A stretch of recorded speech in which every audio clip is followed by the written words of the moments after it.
Salut tout le monde, c'est Pity Champi et bienvenue dans ce 5e épisode du Necronomicon. Allez, on attaque. Beaucoup de rumeurs coururent pendant les 2 mois suivants. Les gens disaient qu'on voyait de plus en plus Derby dans sa nouvelle humeur active et qu'Assenat n'était presque jamais là pour ses rares visiteurs. Je n'ai reçu qu'une visite d'Edward, venu un coup de vent avec la voiture d'Assenat, dûment récupérée là où il l'avait laissée dans le Maine, chercher des livres qu'il m'avait prêtés. Il était dans ses récentes dispositions et ne resta que le temps de quelques vagues politesses. Il n'avait alors, manifestement, rien à discuter avec moi.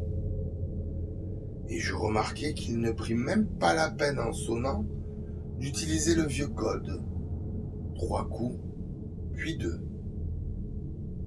De cette soirée en voiture, il me restait une vague, mais très intense horreur que je ne pouvais expliquer, si bien que son prompt départ fut un véritable soulagement.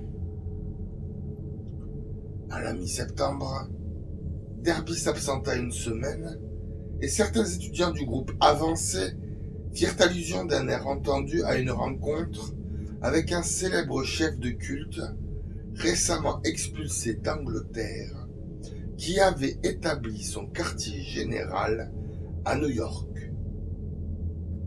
Pour ma part, je ne pouvais chasser de mon esprit cette étrange randonnée du Maine.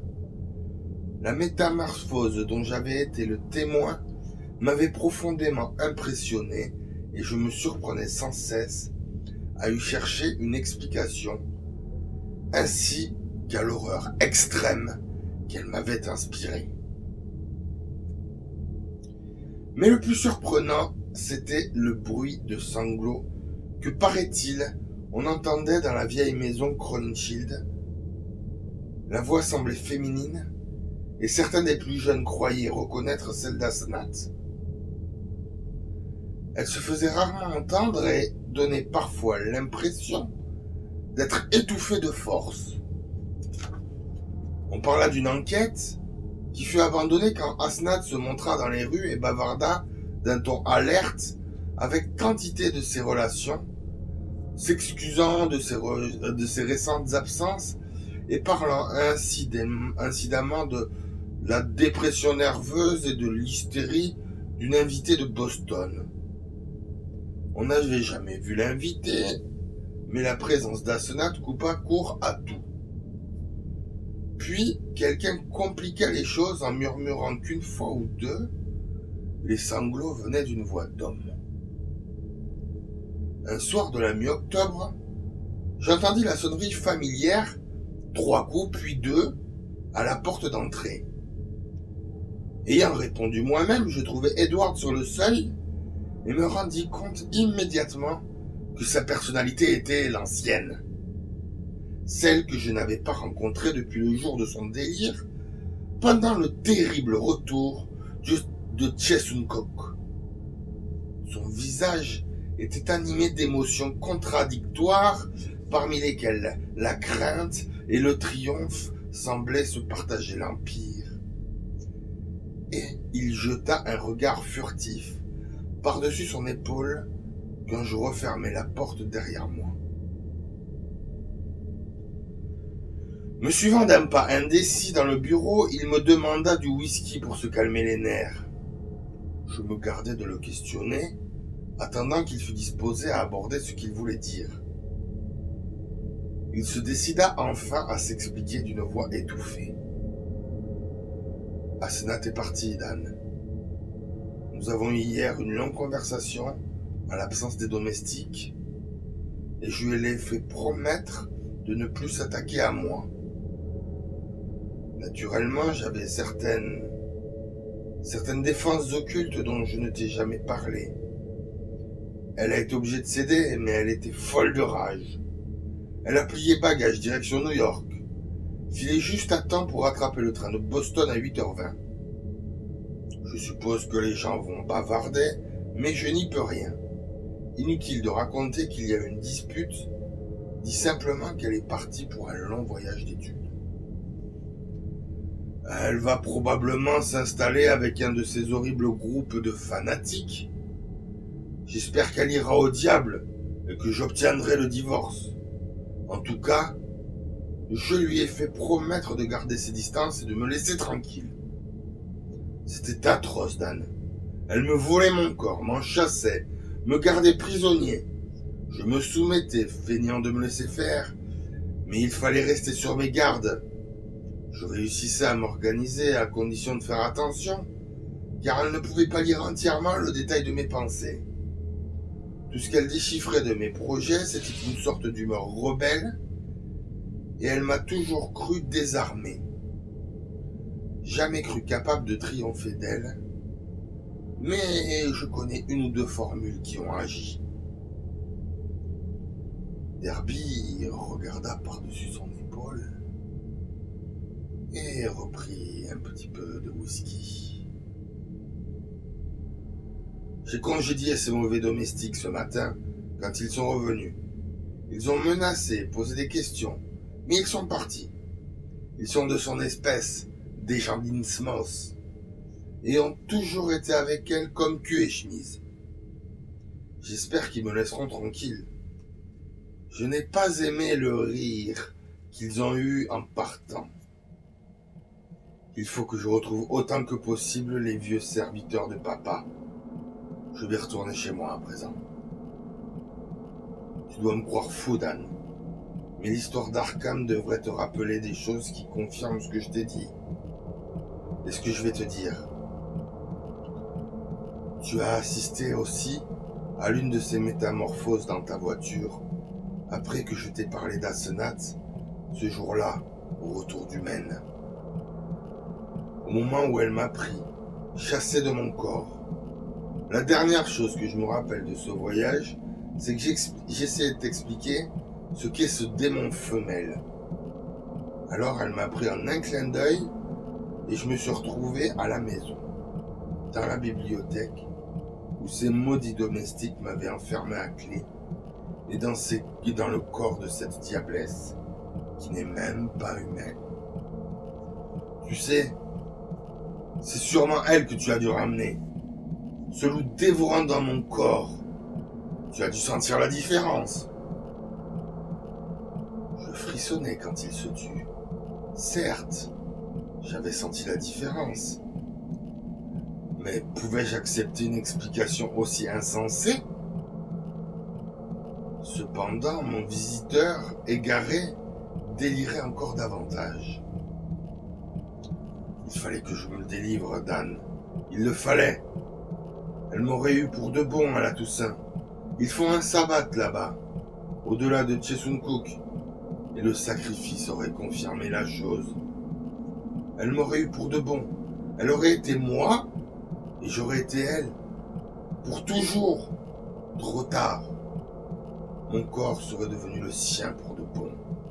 Elle aurait été un homme, et pleinement humaine, comme elle le voulait. Je suppose qu'elle se serait débarrassée de moi, en tuant son ancien corps, avec moi dedans. Que le diable l'emporte, exactement comme elle l'avait déjà fait. Exactement comme il ou ça l'avait déjà fait. Le visage d'Edward était affreusement convulsé, et il le pencha exagérément près du mien, tandis que sa voix devenait un murmure. Il faut que tu saches ce que je voulais dire dans la voiture. Qu'elle n'est pas du tout Asenat, mais réellement le vieil Ephraim lui-même. Je m'en doutais il y a 1 an et demi, et je le sais maintenant.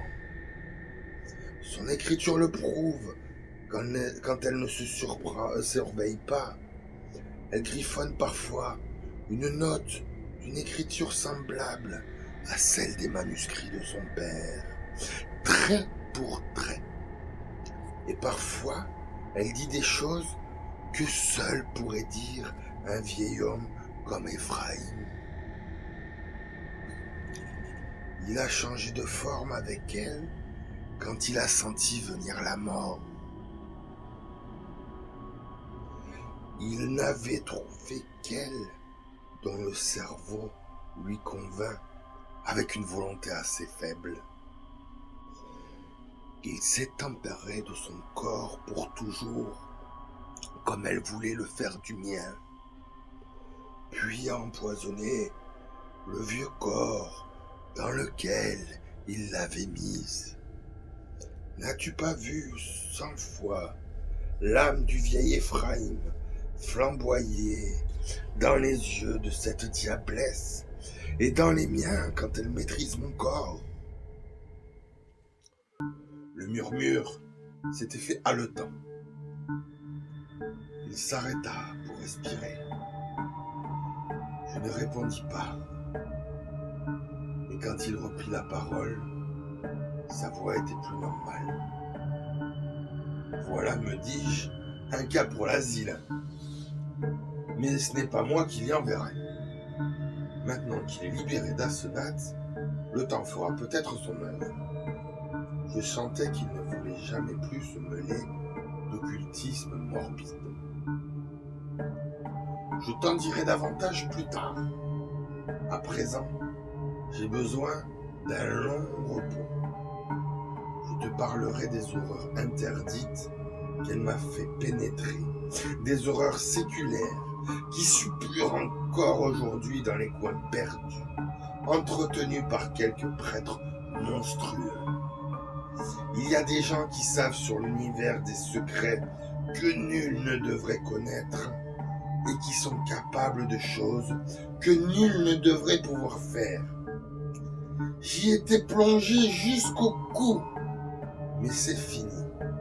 À présent, je brûlerai ce maudit Necronomicon et tout le reste si j'étais bibliothécaire à Miskatonic. Mais elle n'a plus de prise sur moi. Il faut que je quitte le plus tôt possible cette maison détestable et que je me retrouve chez moi. Tu pourras m'aider, je le sais, si j'en ai besoin. Ces domestiques diaboliques, tu comprends. Et si les gens posaient trop de questions à propos d'Asenat, je ne peux pas leur donner son adresse. Puis certains groupes de chercheurs, certains cultes, tu vois, risqueraient de se méprendre sur notre rupture. Quelques-uns ont des idées et des méthodes rudement bizarres. Je sais que tu ne m'abandonneras pas s'il arrive quelque chose. Même si je dois t'apprendre bien des choses qui te choqueront. J'invitais Edward à rester couché cette nuit-là dans une des chambres d'amis. Et le matin, il paraissait calme. Nous envisageâmes diverses possibilités pour préparer son retour dans la demeure des Derby. Et j'espérais qu'il le ferait sans tarder. Il ne vint pas le lendemain soir, mais je le vis souvent au cours des semaines suivantes. Nous parlions le moins possible des sujets bizarres et déplaisants, mais plutôt de la remise à neuf de la maison Derby et des voyages qu'Edward promettait de faire avec mon fils et moi l'été suivant. D'Asenat, il ne fut presque pas question, car je sentais qu'il y avait là un problème particulièrement inquiétant. Les commérages, bien sûr, ne manquaient pas, mais ce n'était pas une nouveauté avec le singulier ménage de la vieille maison Crowninshield. Ce qui me déplut, C'est ce que laissa entendre le banquier des derbies, fâcheusement en veine avec de confidences au club miskatonique à propos des chèques qu'Edward envoyait régulièrement à des nommés Mose et Abigail Sargent ou à une certaine Eunice Babson à Innsmouth. Cela voulait dire que ses domestiques, au visage répugnant, lui extorquaient une sorte de tribut. Et pourtant, il ne m'en avait pas parlé. Je souhaitais que vienne l'été et les vacances de mon fils à Harvard pour que nous emmenions Edward en Europe. Je m'aperçus bientôt qu'il ne se remettait pas aussi vite que je l'avais espéré. Il y avait quelque chose d'un peu hystérique dans ses rares accès de gaieté, alors que ses crises de peur et de dépression devenaient de plus en plus fréquentes. Bien que la vieille maison des Derby fût prête en décembre, il retardait sans cesse le déménagement. Ce domaine de Crowninshield qu'il haïssait et semblait craindre, il n'en était pas moins curieusement esclave. Il ne pouvait se décider à le dépouiller et inventait toutes sortes d'excuses pour reculer l'exécution. Quand je le lui fis remarquer, il en parut inextricablement terrifié. Le vieux maître d'hôtel de son père, qui était là avec d'autres anciens domestiques de la famille, me dit un jour sa surprise et son inquiétude de voir parfois Edward rôder dans toute la maison, et particulièrement à la cave. Je me demandais si Asnet avait écrit des lettres alarmantes, mais le maître d'hôtel m'assura qu'aucun courrier n'était arrivé d'elle. Ah, voilà donc. Ce 5e épisode du Monstre sur le seuil prend fin.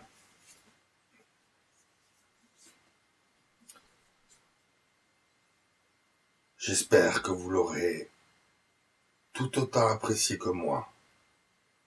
Sur ce, je vous dis à la semaine prochaine pour un nouvel épisode du Monstre sur le seuil.